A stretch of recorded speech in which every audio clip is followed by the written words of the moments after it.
were at different developmental stages. So they walked through. He said, if you want to talk about radical brown, then you're talking about true deep equity. But what does true deep equity mean in a racialized society? African-American superintendent. And so Dr. Mays' legacy around education is notable in the way that a lot of what we think of as education in Atlanta was shaped by him, either explicitly or implicitly. And so at the college, we are using this time to honor him and his legacy in education. And so we're going to have a Benjamin Mays Candle Lecture by a notable scholar in his own right. And I will leave the introduction of that notable scholar to one of our seniors, Mr. Carr Patterson, and he is going to bring us in, and we're going to kick it off. But I hope you all enjoy this lecture, and I hope you've enjoyed your time here at the MCE Candle Lectures and Forum. Beyond academia, Dr. Carr is a leading voice in public discourse on Black history and culture. He hosts the Black Table on Black Star Network, appears weekly on Roland Martin's Unfiltered, and co-hosts the popular broadcast In Class with Carr with Karen Hunter, the largest Africana Studies class in the world.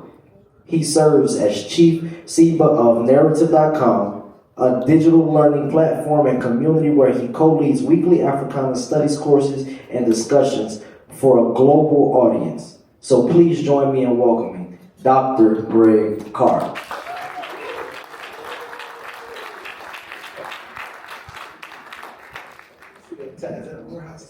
Yes, what I thought, man. I didn't want to touch it without, all right, great.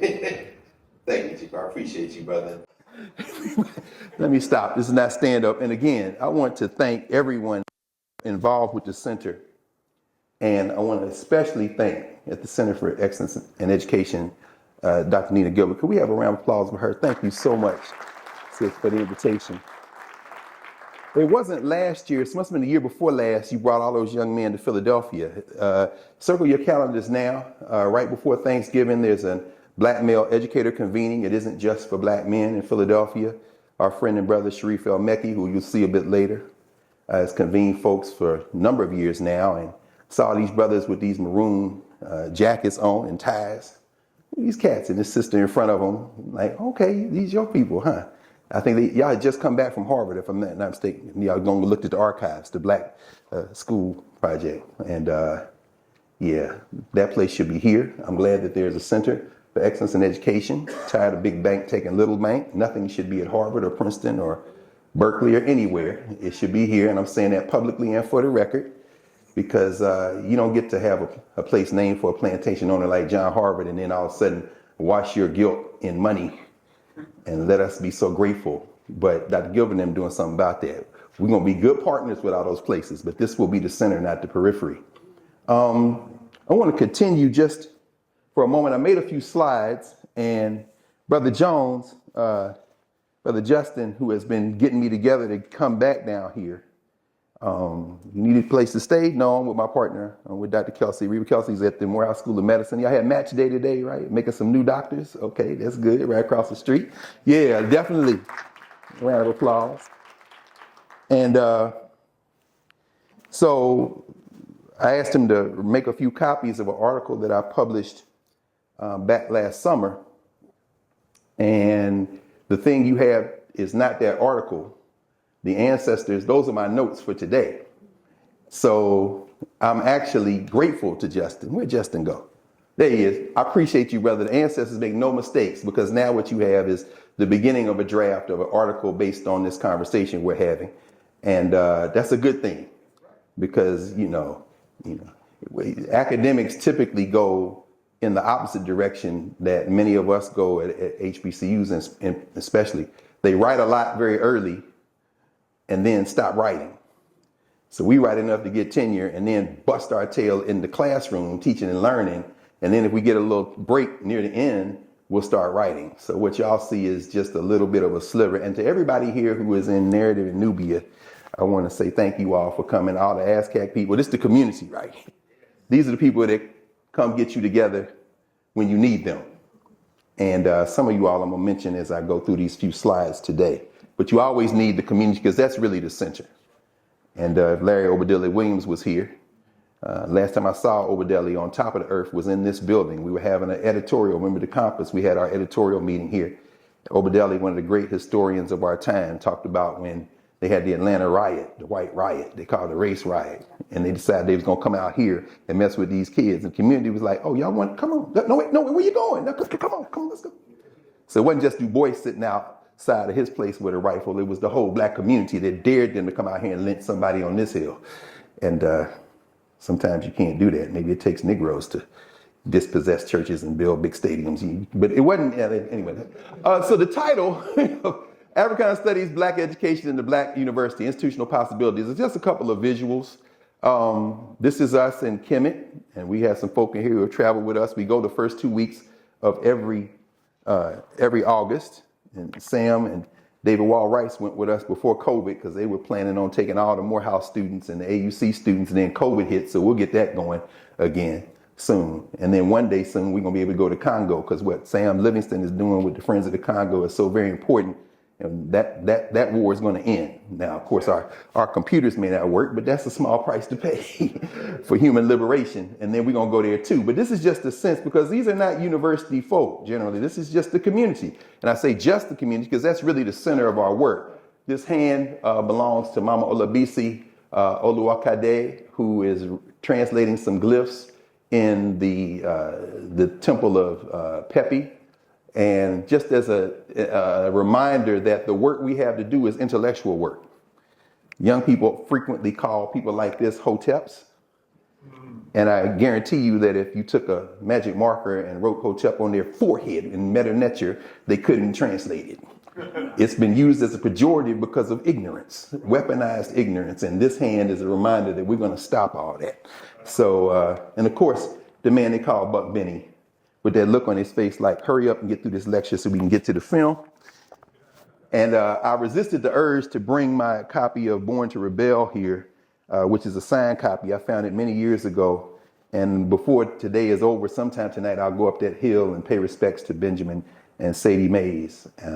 But I did bring my little copy of the kind of mini version, Lord, the People Have Driven Me On, which is Benjamin Mays' Born to Rebel in a very small edition. And he talks about all of those people. And I'm not saying anything to anybody who is here that you don't already know about Benjamin Mays. But since this is being recorded, we paid Dobali to that ancestor out of 96, South Carolina, in his second decade before he could finish high school.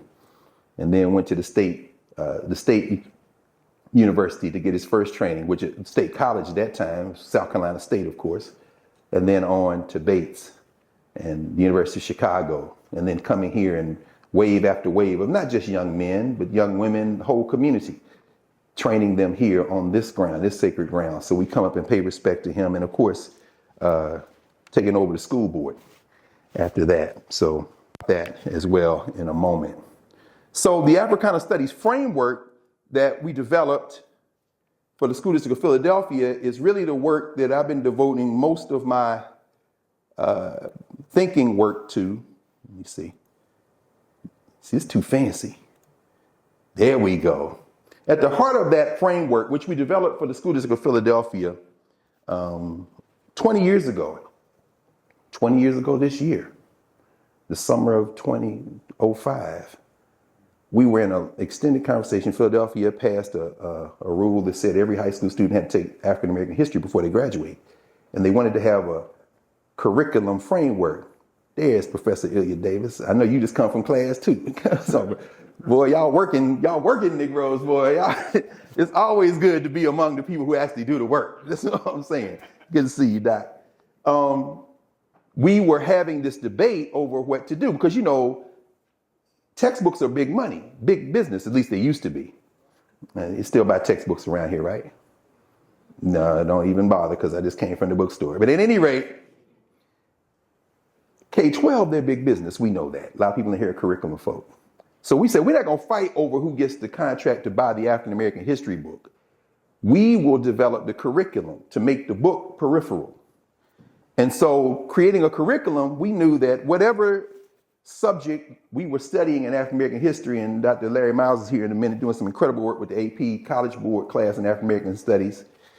We know that the curriculum is the thing that will drive inquiry.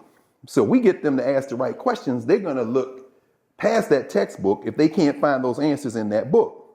So we came up with a framework. These are 6 conceptual categories that we use to ask questions of not just African life from the origin of humanity to now and experiences, but human life and experiences. We ask the question, what is the social structure African people find themselves in? What do they do inside those social structures at a more intimate level, the family and community level?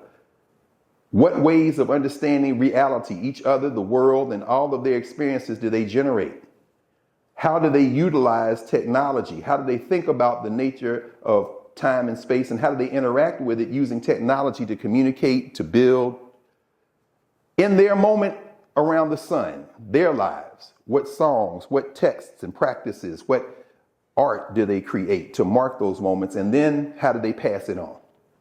Movement in memory. How do they remember those moments? And so with that in mind, the paper you have is me thinking about those 6 conceptual categories, what we call the conceptual categories of Africana Studies framework, applied to the question of education. Some of y'all recognize this brother right here, who broke the internet back in May with his commencement speech, right here on these grounds.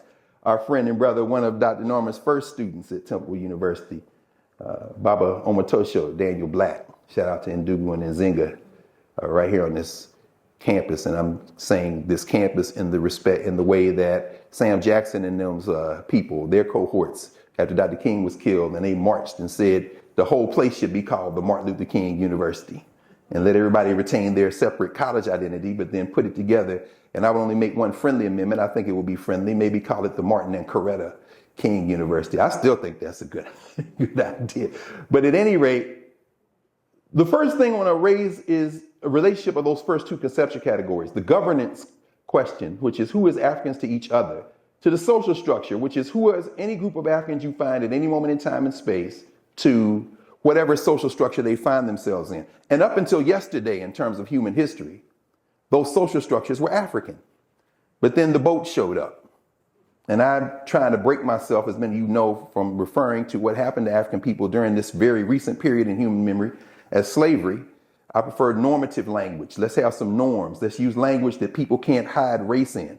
So let's call it what it was, human trafficking. The largest human trafficking in human history happened to African people. Happened in the Muslim trade and happened in the so-called Christian trade. But those people were Christians the way Pete Hegseth is a Christian. So I'm going to talk about that.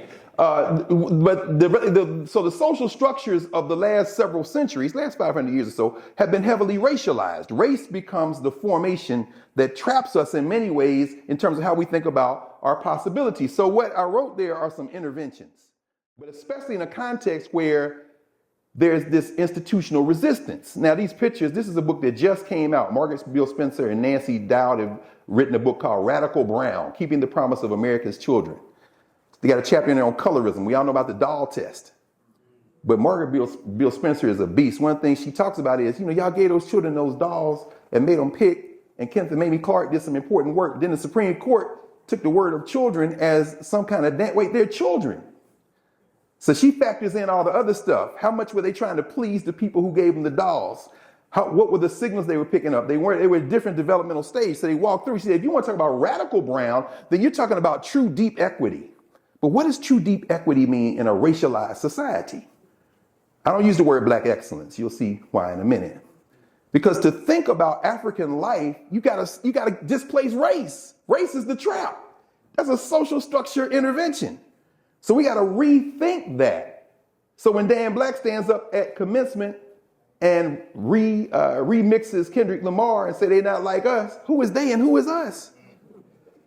We've transformed the idea of race. This is about developing human excellence. This, of course, Baba Kwame Ajayi-Koto out of Mississippi by way of Washington, D.C., nation building. There are many African-centered schools here in the United States. Of course, Quilombo's still here, right? Yeah, Baba AK and them doing the thing. Yeah, I can give you Moja, professor at Georgia State University, his partner Aminata. They have developed African-centered education in a long line of things that have gone on in Atlanta, but those models aren't the models of the Atlanta public schools. The segregated Atlanta public schools, not by law, but certainly by fact. And so you got all these Africans in school with no African-centered curriculum, but when they do something nice, they say that's black excellence. It may be black excellence, but it's not African in any sense that will lead to an empowerment grounded in that form of humanity. Not that they won't be empowered, but we'll get to that in a second. And of course, this is the Project 2025, right? I finally searched till a year, about 6 months ago, a little bit longer, till I got a physical copy. And sure enough, if you try to get it now off the internet, they make you register. But I got my copy, so. Everything they do it now, it's like, reading is fundamental. Remember, some people are old enough to remember that, right? They told you everything. Anyway, but next to them is a very interesting book, Sharice Cheney. By the way, the guy who helped lead this, Dr. Kevin Roberts, wrote his dissertation on slavery and Africans trying to fight their way out of captivity from 1791 to 1831, focused on Louisiana. 1791, of course, the Haitian Revolution, 1831, Nat Turner Rebellion. Kevin Roberts knows more about trying to assimilate Africans into a race-based society than anybody. All you got to do to understand it is read his dissertation. He crazy like a fox. This sister right here, any of y'all know her? I don't know her. Sharice Cheney. I'd like to have a conversation with this sister. She just wrote a book called Blacks Against Brown. The intra-racial struggle over segregated schools in Topeka, Kansas. In a few minutes, when we watch Dr. Gilbert's film, we'll see. Nobody was trying to give up our cultural values. We want the facilities, we want the materials, but what we don't want to do is pancake 100,000 teachers out of a job, like my friend and colleague, who I'm so glad you interviewed, Dr. Gilbert, Leslie Fenwick. If you haven't seen her book, Jim Crow's Pink Slip, you understand. Master teachers no longer teaching. And in this book, Sharice Cheney, who was from Topeka, Kansas. So I was talking about my mama, my auntie, and them, and they said, we didn't want to, what the hell, wait, did we just get crossed over? Yeah, you got crossed over. And now you lost your school. The Little Rock Nine, and I know several of them are Nubians. Mama Minnie Jean Brown, she said, look, when you thought of Little Rock, Arkansas, before Little Rock Central, it was Paul Laurence Dunbar High School. Paul Laurence Dunbar and Horace Mann. They sent their best there. And when they went in there, we see them marching in. Then the documentaries go off and the cameras go down. And in the classrooms, they're having intellectual warfare, the Little Rock Nine. That's not correct in their social studies class. This is what I learned at Dunbar. This is what I learned at Mann, and that is not correct, teacher. So some of that disciplinary stuff they try to throw those black girls out of school was because you're not going to tell me that I had a master teacher and she had a master's degree and your degree is in, okay, we got to send you to the principal's office. But the narrative gets hardened into this idea that somehow our whole dream and our whole heart was to somehow go to these white schools. Let's continue. Number 2, governance.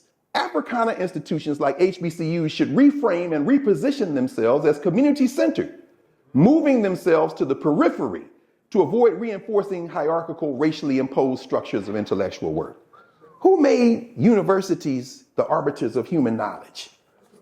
Every one of us who came home trying to correct our parents' English after our first semester in school that got with knows that this is the periphery of our community. Don't go to school and become an educated fool. We've heard that many times. Our good brother Jelani Favors, of course, at North Carolina A&T, y'all colleague. Jelani wrote a book, Shelter in a Time of Storm, How Black Colleges Foster Generations of Leadership and Activism. Absolutely correct. He talks about the second curriculum, the hidden curriculum. To me, the hidden curriculum is the white one. I'm not a fugitive, with all due respect to the brilliant Jarvis Gibbons. I'm not a fugitive, unless you put me in the context of a social structure that tries to dehumanize me.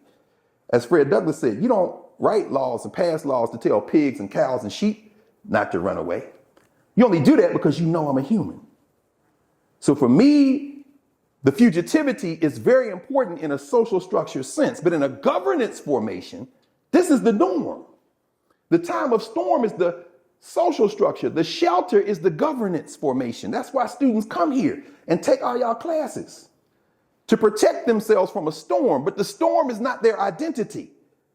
Heard some brilliant interventions on trauma a moment ago. Y'all did a great job. This question of trauma grounding us and how we have to preserve ourselves as a community, not as individuals. Brilliant. And in that work, we remind ourselves that we never stop being human. Any attempt to dehumanize us says more about those trying to dehumanize us than it does about us. And that's what we knew in black institutions. Stefano Harney and Fred Moten, this is a very popular book people read and discuss called The Undercommons, Fugitive Planning in Black Study. And their thing is the university is theft. I don't care whether it's black, Chinese, I don't care whether it's on the continent of Africa or the University of West Indies, I don't care if it's Morehouse or Stanford. All universities are reinforcing a class hierarchy. And that ain't African, not in the way it used to be. Now we picked up some terrible habits. So if you go to University of Lagos, the University of Cape Town, they reinforcing it too, because the model itself is built to distance people from the community. When we talk about giving back to the community, what have you done? Well, you know, I'm better than the community, and now I'm going to go back and I'm going to give back, and I'm going to get 2 more Negroes to come with me so they can learn how to give back to. No. We sent you there. Now you return whatever things that you have that we can use from there, which is what they're talking about here. But ultimately, they would call it fugitive planning in black study. And I think that's useful to a degree, but I ain't no fugitive. 3, ways of knowing. Pre-trafficking African knowledge systems were foundational during the trafficking period and subsequent apartheid period for survival and resistance, shaping African people's ways of teaching, learning, and inquiry. What does that mean? Well, the idea there is simple and difficult. The moment of human trafficking, however long it lasted, was temporary. And we know Carter Woodson, of course. In Nubia, we read The Miseducation of the Negro, which is a fascinating text. We quote it.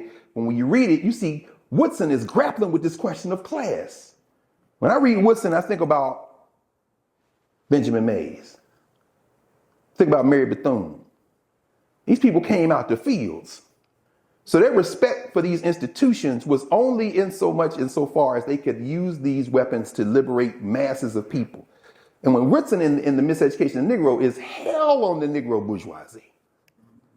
What are y'all doing? Pre-trafficking African knowledge systems were foundational during the trafficking period, meaning what? The education we received and gave ourselves, we brought with us on the ships.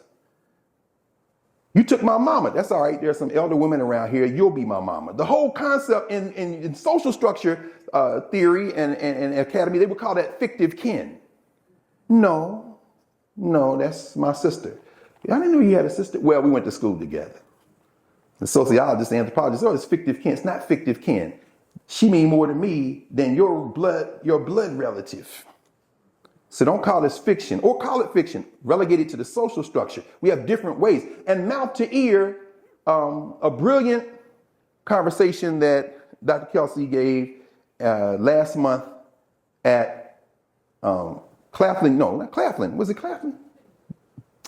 Benedict. Thank you. I get all them little schools in South Carolina. He said we were at Benedict College, the Listervelt Middleton lecture. Meaning making, meaning what? We've erased time and space.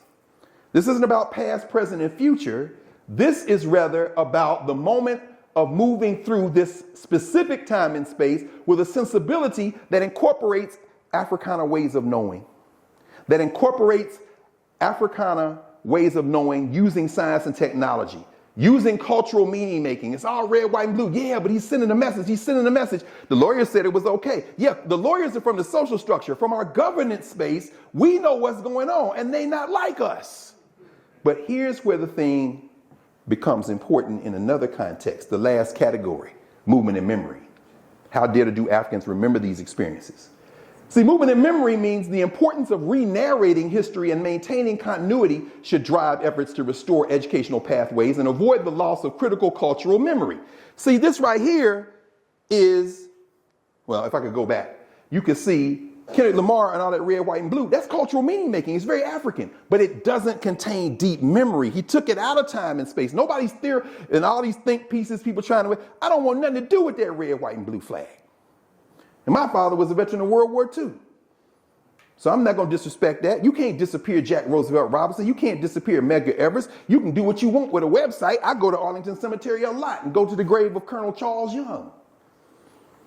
But that's not thank you for your service as a military veteran of the United States of America, this colonized and settler colony crime scene. No, that's an African paying respect to ancestors.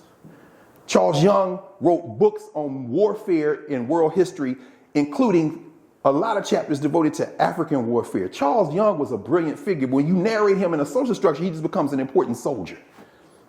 Well, movement and memory unblocks our memory. The importance of re-narrating means we start our history as far back as we can. In this little book right here, Ayikwe Ahmad's book, The Healers, that a lot of people in here have read. If you haven't, it's a great book.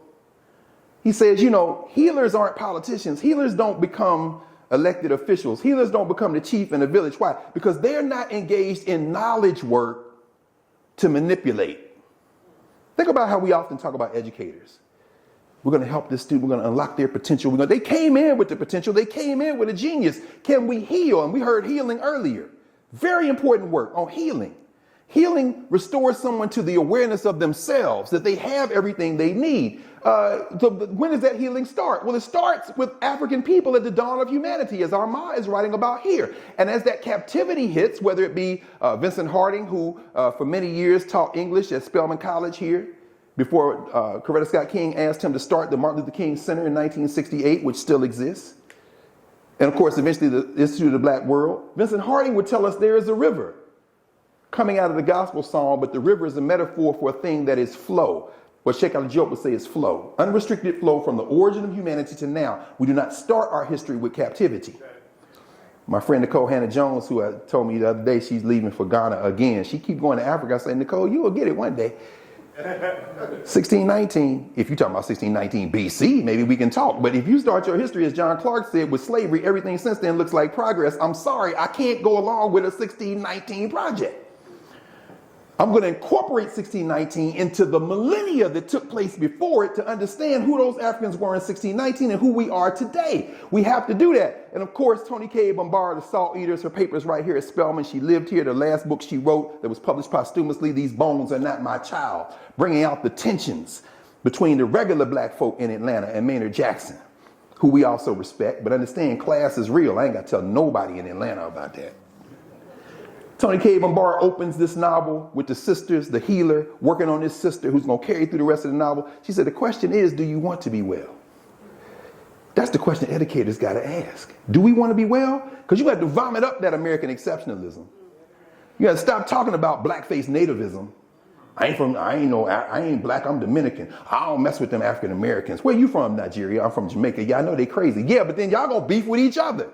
And go into the imaginary line you call Nigeria, now you Igbo and Yoruba, and then you're going to be like, what town are you from? You done inhabited some lot of bad habits that we have to let go. HBCUs can do that work. Born in Blackness, Howard French's book, more recent, came out during COVID, Africans in the Making of the Modern World, 1471 to the Second World War. He says, Europe basically rode Africa's back into modernity. There is no Europe. There's the search for resources. In fact, if you take the Iberian Peninsula to Spain and Spanish and Portuguese, I'm again a twice told tale, everybody in here. John Henry Clark said, if somebody Spanish tell you they're white, where you from, Spain? He says, don't laugh directly in their face. Just turn. You know how long the Arabs and the Africans were in the Iberian Peninsula? 8 centuries. So we say Spanish, what does it even mean? Cedric Robinson in Black Marxism says, for all intents and purposes, Portugal is a metaphor. The nation state, in many ways, is the enemy of our common humanity. This isn't a nation, it's a state with a lot of different nations in it. That's why right now the fight is to restore something that never existed, which is what? The idea of whiteness as the organizational logic of our daily lives. But we know better than that. Movement and memory helps us unblock to restore. And of course, this is the last picture I'll show. I got one more slide and I'm gonna stop because I've been talking now for, let me go here and see, because I got the stopwatch on, Brother Jones, 47 minutes and 7 seconds, okay? Anybody remember this? Who was here for this? Wow, nobody, huh, Sam? Damn. It's somebody on this campus who was. The only time Sheikh Ali Diop came to the United States was on this campus. Here he is with Hugh Gloster, who's buried right outside, Coretta Scott King, and I think that's Dean Carter, isn't it? That's Lawrence Carter right there. Morehouse gave him an honorary degree. Sheikh Ali Diop, that's why that chair looks the way it looks at commencement. With that meta-netra on there and the Dinkra symbols and all that. Sheikh Ali Diop, you got to unblock your memory. Once you unblock your memory, you're going to stop fighting with these people over trying to claw your way into something that was flawed from its inception. And then you can really help them and everybody else in the world, as W.E.B. Du Bois would say, find the meaning of our common humanity. He wrote that as a kid almost. In The Conservation of Races, 1897. Finally, the question is the question. I took this in my house before I left. There's John Clark. He signed it for me, actually. The question he raised, can African people save themselves? That really is the open question. It's the open question. And I'm going to stop with that. Thank you.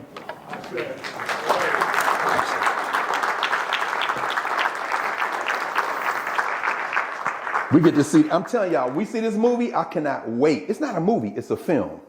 Not to be confused with a movie.